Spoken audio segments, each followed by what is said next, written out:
जावा सीखने के लिए हमारे चैनल लर्न कोडिंग को सब्सक्राइब करें। हाय फ्रेंड्स, आज के इस वीडियो में मैं आपको लूपिंग स्टेटमेंट के बारे में पूरी जानकारी दूंगा कि जावा में लूपिंग स्टेटमेंट क्या होता है, कितने टाइप्स का होता है, आपको अपने प्रोग्राम में इसे कब यूज़ करना चाहिए। इन सभी चीज़ों को हम डिस्कस करेंगे। तो अभी हम यहाँ पे डेफिनेशन लिखा रहे हैं लूपिंग स्टेटमेंट का, उसके बाद हम फ्लो चार्ट और इनके टाइप्स के बारे में भी डिस्कस करेंगे। Whenever we have to repeat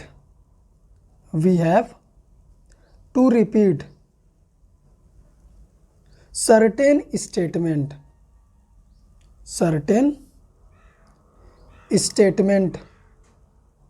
several times is called loop। Loop को आपको तब यूज़ करना है जब आपको अपने प्रोग्राम में किसी सर्टेन स्टेटमेंट को रिपीटेडली एग्जीक्यूट कराना है। तब आपको क्या यूज़ करना है? तब आपको यूज़ करना है लूप। कई बार हमारे प्रोग्राम में ऐसा सिचुएशन आ जाता है कि हमें अपने प्रोग्राम के किसी पर्टिकुलर स्टेटमेंट को रिपीट कराना होता है, तब हम लूपिंग स्टेटमेंट यूज़ करते हैं वहाँ पे। तो अभी मैं लूपिंग स्टेटमेंट का यहाँ पे फ्लो चार्ट ड्रॉ कर रहा हूँ। सिंपल सा फ्लो चार्ट है हमारा। सबसे पहले होगा स्टार्ट, तो ये हम सर्कल से रिप्रेजेंट करेंगे। अब होगा हमारा एरो, तो ये हमारे फ्लो ऑफ कंट्रोल को दिखाता है एरो। तो यहाँ पे होगा हमारा लूपिंग स्टेटमेंट का कंडीशन, तो मैंने डायमंड सिंबल में कंडीशन को रिप्रेजेंट करा है।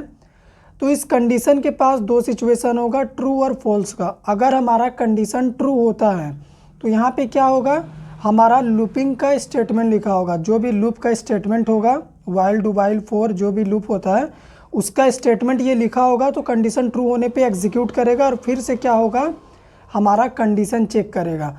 तो जब तक कंडीशन ट्रू होगा ये स्टेटमेंट चलता रहेगा, बार बार हम यहीं पे घूमते रहेंगे, यानी एक ही काम को बार बार कर रहा लूप। लेकिन अगर वही कंडीशन जब फॉल्स हो जाए तो क्या होगा, हम लूप बॉडी से बाहर चले जाते हैं। तो यहाँ पे फ्लो चार्ट में एंड कर रहा हूँ। तो ये सिंपल सा हमारा फ्लो चार्ट है लूपिंग स्टेटमेंट का। अब मैं आपको एडवांटेज बता रहा हूँ कि लूपिंग स्टेटमेंट यूज़ करने का आपको एडवांटेज क्या मिलेगा अगर आप प्रोग्राम में यूज़ करते हैं। सबसे पहले एडवांटेज होता है फास्ट एग्जीक्यूशन। आपके प्रोग्राम का जो एग्जीक्यूशन स्पीड है वो काफ़ी बढ़ जाता है लूपिंग स्टेटमेंट यूज़ करने से। उसके बाद होता है हमारा रीयूजेबिलिटी, क्योंकि एक ही काम को लूप बार बार करता है तो इसमें आपको बार बार स्टेटमेंट लिखने की ज़रूरत नहीं पड़ती। आपके कंडीशन के हिसाब से वो रिपीट होते रहता है। फ्लो चार्ट में आप देख सकते हैं। और हमारा थर्ड एडवांटेज है कि decrease the line of code. अगर आप लूपिंग स्टेटमेंट यूज़ करेंगे तो आपका जो लाइन ऑफ कोड होगा वो छोटा हो जाएगा, लेंथ कम हो जाता है कोड का। और लास्ट एडवांटेज ये है कि मेमोरी काफ़ी कम लगता है। ठीक है, मेमोरी लेस लगता है जब हम लूपिंग स्टेटमेंट यूज़ करते हैं।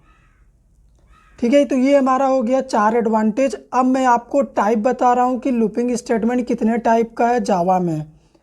तो सबसे पहला होता है हमारा वाइल लूप।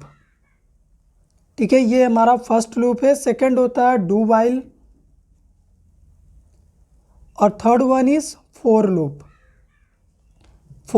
तो ये जो 3 लूप मैंने आपको बताया, वाइल डू वाइल फॉर, इन तीनों को आपने C++ प्रोग्रामिंग में पढ़ा होगा।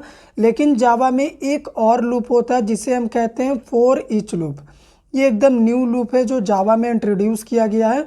तो आने वाले वीडियोस लेक्चर में हम वाइल डू वाइल फॉर और फॉर ईच लूप को डिटेल में डिस्कस करेंगे। तो इस वीडियो में इतना ही। Thank you friends.